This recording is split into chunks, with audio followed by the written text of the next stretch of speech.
Hey there, YouTube. Welcome back to the Allegheny Northern in N-scale. And today we are going to do the November 2025 layout update. That's right, we are almost at the end of this year.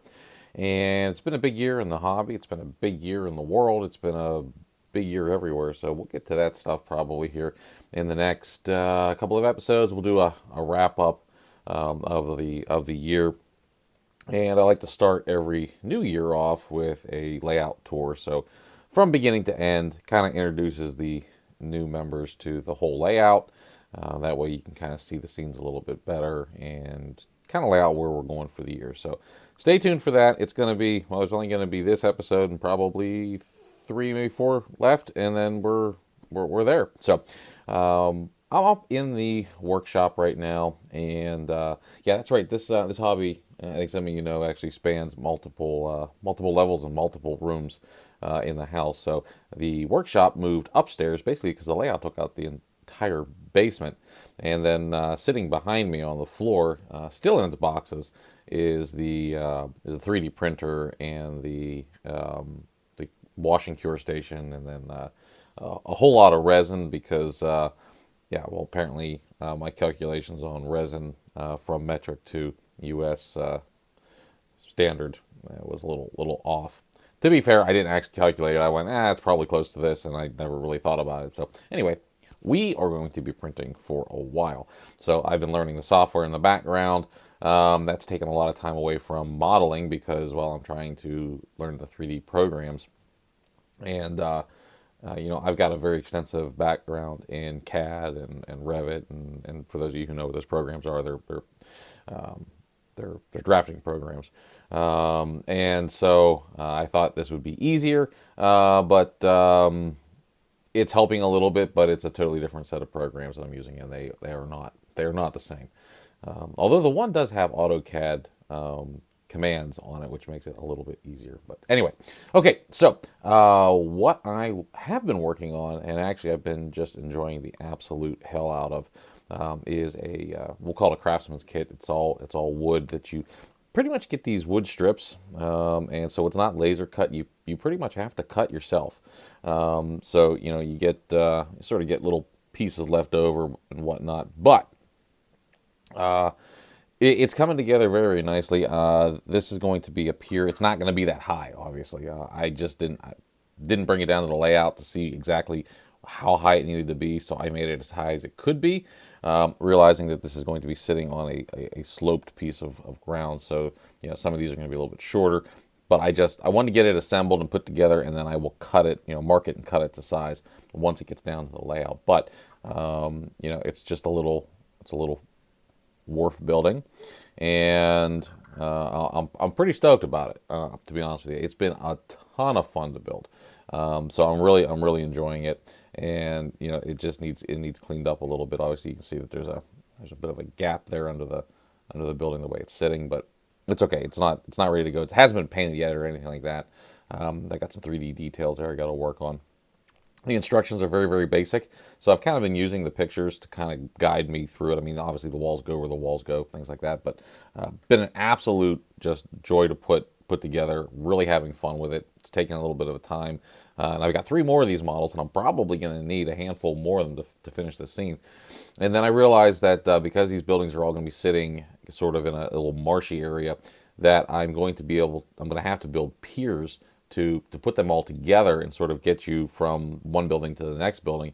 So I bought some basically just giant pieces of balsa wood, just strips, and which was really challenging because I was in the hobby shop. I was just trying to figure out what sizes I need, and I did a really good job of picking the right sizes. So I'm going to basically be scratch building some piers to get those pieces off the boardwalks, if you will, to get them all together. So really excited about that. So I've been working on that this month, and let's go ahead and go down to the layout, and I'll show you everything that's been done down. So I wanted to take a moment and thank everybody who participated in the discussion on microtrains being bought by Atlas Model Railroad Company. I thought that was a really, really good discussion that everybody was having. and we all seem to be on the same page that hopefully Atlas starts using Microtrain's couplers. Yep, we all agree on that. Also, that you know, whether or not the manufacturing is here or somewhere else, chances are that we're probably not getting anything less expensive. In fact, all of our models are probably going to be more expensive. And I wanted to run this train because this is one of the last micro trains series that I bought. It was the welded rail train, and some folks have pointed out, hey, those aren't the right cars, hey, that doesn't make sense for Norfolk Southern, and yes, I know it's not exactly prototypical. However, it does make a really nice train, especially with the 3D printed lift and power cars. So, yeah, we're going to sacrifice our realism a little bit for just an awesome running train. And of course, behind those beautiful Southern locomotives, the train just looks cool. And yeah, we had a great discussion. Thank everyone who participated. Most of you understood that this is not, that's not the end of N-scale. Although it can stand to really disrupt the market, depending on, if all of a sudden, for some reason, trucks and couplers become scarce in the next few months. That could really be a problem for some folks. But in general, no, I don't think we're seeing the end of microtrains, and I don't think we're seeing the end of Atlas. Because they ruin everything. I just don't think that's going to happen. But we'll wait and see. One thing that I do know is prices are not coming down for 2026. So if you were hoping for that, I'm sorry. That's probably not going to be the case.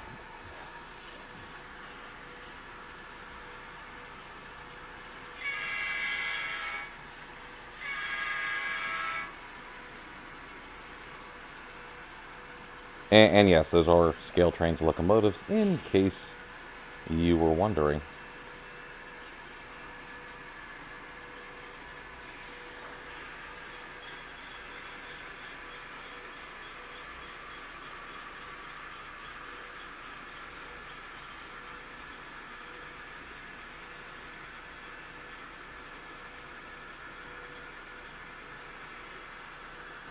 Okay, my big accomplishment for the month is I got the streetlights all lit again. And the wiring was all there, but it had gotten pulled apart and everything needed rewired and reworked. So I did all of that. Then I expanded just a smidge and I put the lights on. I need more lights, but this is just kind of getting an idea of what I'm doing here in the downtown scene. These aren't even secured yet. I mean, they're just loose in here. I basically just have them wired up to the little just plug box. And then over here, I did the same thing, got all of these street lights lit. You're going to notice that these ones are just a little bit dimmer. Yeah, part of it is because there's a lot of light coming from underneath here on the underside of the layout. But the other part is there are a boatload of lights on just one of the light hubs. And basically you can get 3 fixtures per port and not have any loss of LED glow, so to speak. However, my lumens are down quite a bit because I've got about 6 to each of those. That needs expanded. Once I do that, it'll be fine. The system can handle it. It's just those ports are sort of, I guess, rated. And so, yeah, the bulbs are a little bit dimmer over here than they should. But we'll go ahead and get that fixed at some point. And then everything there will be absolutely lovely. So that was a lot of work because those wires are very, very small. I came up with a great system to make sure that the wires stay together and that they work beautifully together. So I'm going to share that with you guys at some point here. That's going to be for another video, however. Okay, I did work on this scene just a little bit because we had our video where I did the switching ops, and I needed to do some amount of scenery work here to tie this all together. So got a little bit of scenery work done here, and then actually tore some of it back out. So I had a curve in here. You're gonna ask me what curve it was, and honestly I don't remember. But the problem is that it was just a bit too tight, and I had an odd space. So I was either going to end up with I think it's an R348 Atlas piece in here with two small pieces of flex track on either end to make that curve work, or I could just put a piece of flex track in from start to finish. That was obviously the better solution and would be more reliable. So yes, I did do that. I've got it, tacked in and glued in place, and it's soldered to the adjacent tracks. But I've not weathered it yet, so it's just looks like a piece of track buried there.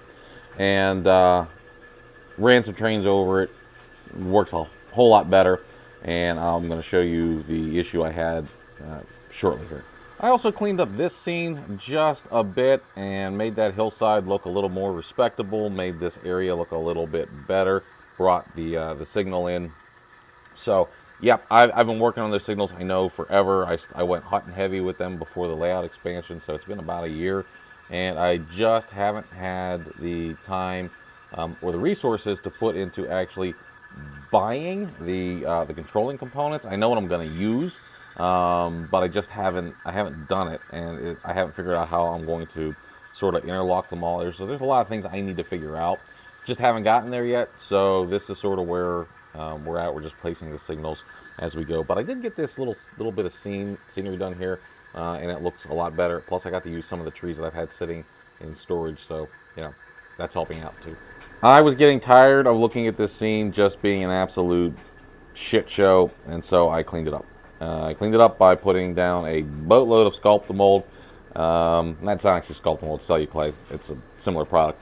But the important thing is you're not going to see any of it. In fact, you're not going to even see any of this track because this is all a paved area, and it's getting a .040 styrene covering over it. So it's basically just here to hold everything in place and build up the elevation a little bit. But I started laying out where I'm going to have my styrene between the tracks. I got to clean up the tracks. I took all the trains off of this yard. Some of them just got slid down. Some of them got taken apart and put up here. But the point is, I needed to get this yard I needed to start working on this scene. So I jumped over to here and started working on this scene. Now, I know some of you are going, holy crap, you worked on all four corners of the layout and you kind of got like little bits of everything done, but nothing completed. That's my ADHD brain running the OCD software that I have. And so it just, I see something, I start working on it, I get it to a step where something needs to dry or whatnot, then I go on to the next project. The advantage of having a large layout is I can do that. And so if I spend an hour or two working over here and then I get to a point where things need to dry, things need to set, then I can just simply either go up there, but since I don't know what I'm doing there, I can just go somewhere else and start working on some stuff. So that's sort of how I model, and I know that probably upsets a great deal of you because you're more methodical, and typically I am too. I'm very engineering minded, so I work very linear most times, except when I come down to the train room. I lose all sense of all of my training, and I just sort of go in different directions. One thing I am going to do is I'm going to leave a lot of this original base scenery in, but I realized that as an industry there would probably be a lot more concrete and pavement, so I started putting in some pavement, especially here where the crossing's at. So I have it on both sides. So we're going to start working on that. Once again, there's just a little bit. I had a little bit left in the old can before I bought the new can, and I wanted to use it up, so that's where I used it. So yes, I'm still using the old DCS 52. It's going to get upgraded because I just need to be able to advance consist more locomotives than this little guy is going to handle. I'm going to save him as a programming / workbench controller, so that actually will help out a little bit. But in the meantime, the setup is still the same, and I developed a new issue. It's actually an old issue that resurfaces every now and then. It's got a simple fix, but for some reason, this DB210, which is a booster, and it's basically one of the larger power districts, it decides every now and then that it does not want to stay in phase with the other two. So this is not only a command station, but also is a booster, and then that of course is another booster. And what happens when it comes out of phase, I've noticed that the voltage changes, and I don't know why. So let's say, for instance, this is putting out somewhere around 12 volts. This one's putting out somewhere around 12 volts. This thing will drop to something else. It'll drop lower, or it'll go higher. You can adjust that. There is a voltage trim that you can apply. But what I'll do is I'll start running trains, and all of a sudden they'll get to the track joint, and it'll bounce over it, and it'll short out because the voltage is different, and going across the locomotive and across the decoder freaks the thing out. And I'm glad it does, because it protects it. But it's a great way to fry a decoder, and so I'm not real thrilled that it keeps happening. And no, I'm not going to remember to come down here every day and check that my voltages are in alignment. But it's got a very easy fix. You just have to go in here, and you can look at your own manual to see how to adjust the voltage trim. But it's basically, you go into the ops mode, you select the switch number 5, and you adjust it until you get to the correct amount. I happen to know what the setting is, so for me it's just a matter of stopping the layout, setting it up, doing the thing, and going on. Like I said, I'll get into that probably in another video. And for those of you who are not running DCC or not running Digitrax, I'm probably speaking a foreign language to you. But it's just an annoying thing that's happened, and I've had to reset it twice this month. I don't know why it's decided to do this all of a sudden, but here we are. Okay, so we're going to have a little bit of fun here. I am letting this locomotive is actually shut off, so I'm kind of letting it warm up here and get turned back on. But I promised you that I was going to run some different trains in this week's video. And so I did the logical thing, and I grabbed some Intermodal cars, since they've been scattered about the layout as I'm working on the yard, and hooked them all up. And I said, you know what, I really like these scale trains auto racks. I want to get them on there. And I realized this was the first time I had run some 89-foot length cars. And guess what I found? Yep, problems. And what I discovered was I had a couple of radiuses that, although all of my locomotives go through, not a problem, except for these three. The 89-foot cars, not so much. In fact, they found 3 places they did not like on this upper layout. I haven't even run them down on the lower level yet, but to be honest, the lower level's a little more broad in the curves. We like them a little more broad in the curves. But anyway, sorry, sidetrack. Yes, so I had to make some minor adjustments. I showed you the one already with the flex track, and that was part of it. But the next one is coming up here in just a second, and this goes back to I'm constantly getting asked by new folks why I'm using Unitrack over flex track, which is the more, I guess, realistic, preferred, traditional, whatever. And this, friends, is the reason. Because when this derailment happened, and it happened a couple of times, I realized, okay, I don't have a track problem. I have a swing problem on my couplers with these 89-foot cars, and I was able to make the track adjustments real easy.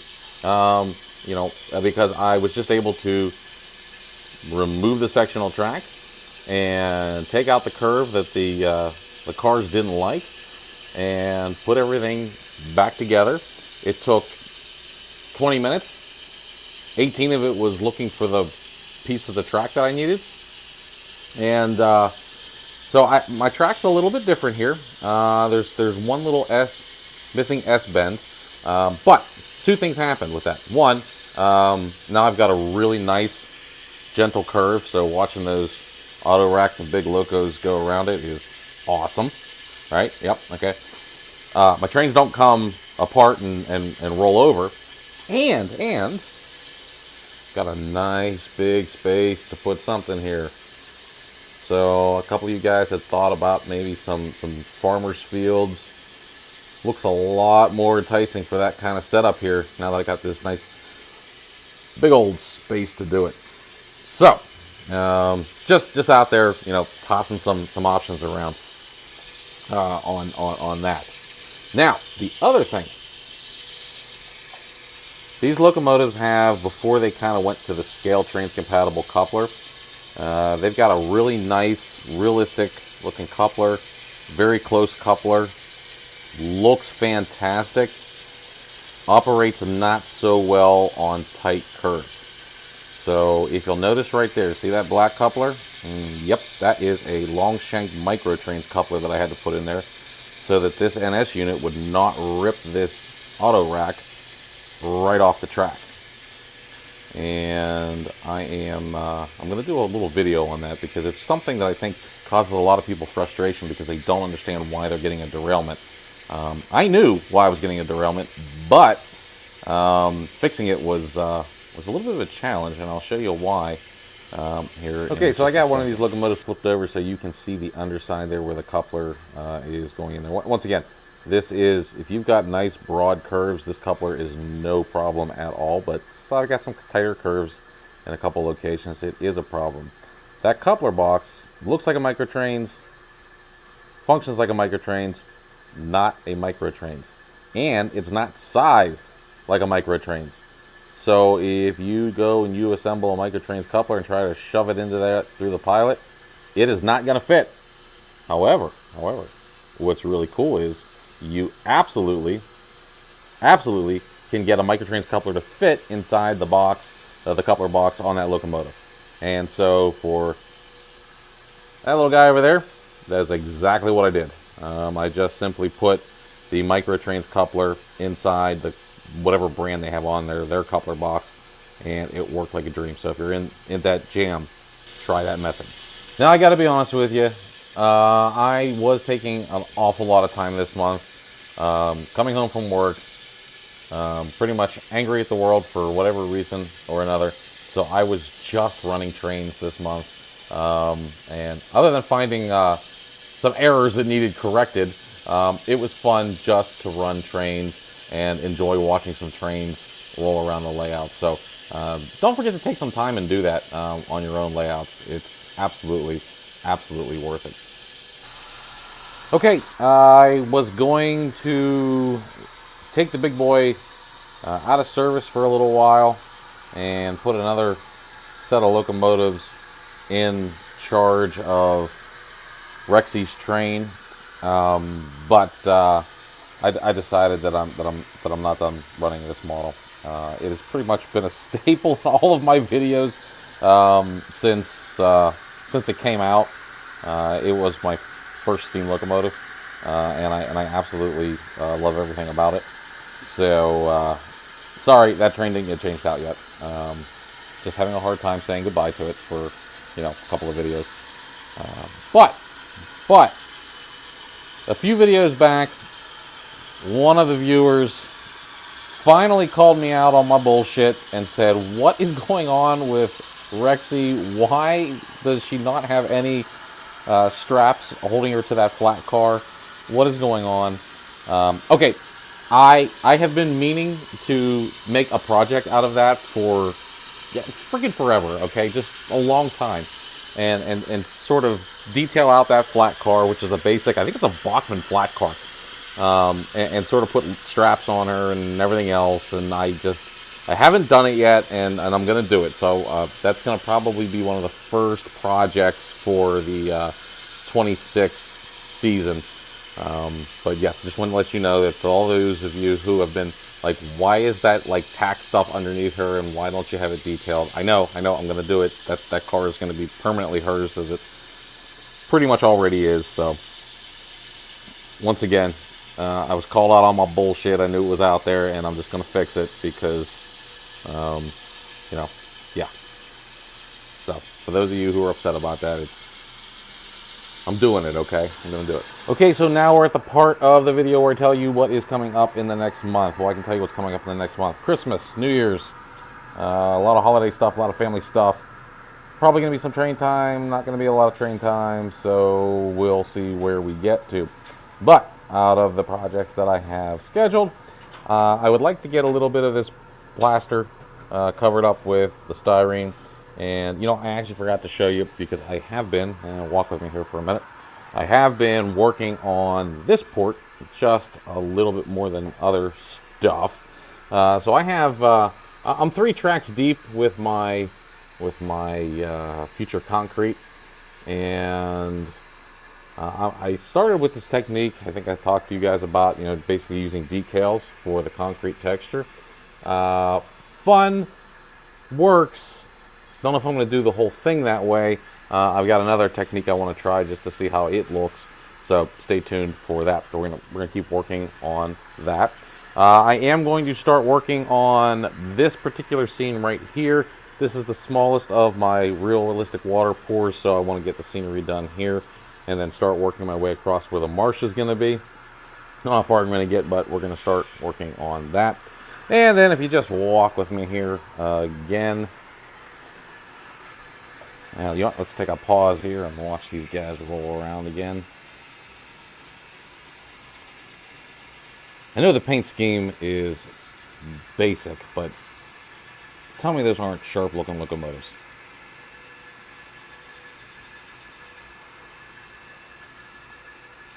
Okay. So let's take a little trip back here, and I got some foam board ready to go. My OCD finally got the best of me, and yes, although this is solid and the trains run up it okay, there are some areas that I want to fix. So let's see right there. Like something happened, it dipped just a little bit. I can clean this up. I can make this look nicer. And what I'm going to basically do is cut one ring out of each of these sheets, and then just clean this up so it looks a little bit more professional. Kind of get rid of some of the weird stuff I got going on here and just make this look like I actually knew what the hell I was doing. Once again, functional, works, trains go up and down, but I can do better, so I'm going to do better. I don't know if I'm going to get to that this month, but I'm definitely going to get to it. Like I said, it's working, and the old adage, if it's not broke, don't fix it. I may still want to fix it. So I got the parts and pieces to fix it. If not, I'll use them somewhere else. But yeah, we're gonna get. If through some wild change of events, I get into some more modeling stuff, I can tell you where I'm gonna be spending my time beyond where I've already pointed out. Right here is one. You can see I've already got some of the plaster work down to kind of blend this scenery in. I'm not going much further than this. I just want to get that scenery done. So that I can kind of blend the old stuff into where the new stuff is going to be. So that's part of it. And then I'm going to get back in here because I started doing a video on the night scene and how I'm going to handle it. And then I got sidetracked with something else. Who knows what project at this point. But I'm going to get back to this. So I'm going to be dancing over onto this part a little bit. And I'm still going through and I'm cleaning up the details on the old scenes that are damaged. So that's an ongoing process that I'm working through. So I don't know how much of this I'm going to get to, because obviously it's a lot. And although I do have time off for Thanksgiving, I just don't think I'm going to be able to spend a lot of time down here because it's family in town, and I'd rather be hanging out with family than hermitizing down here in the train room. So hope everybody had a great Thanksgiving. Looking forward to seeing you guys again next week. And next week's video, I think we're going to do a little bit on the track and on some couplers. It's a basic tutorial that might help some of you new folks get a little bit more understanding as to why your trains might be derailing. And when you see how easy some of the fixes are, it's gonna blow your mind. And no, I'm not gonna tell you the easy fixes is to get broader curves on your train, because I know that's not possible in some cases. So I'm not gonna be that guy. But I will show you some options that you have that might make your trains run just a little bit better.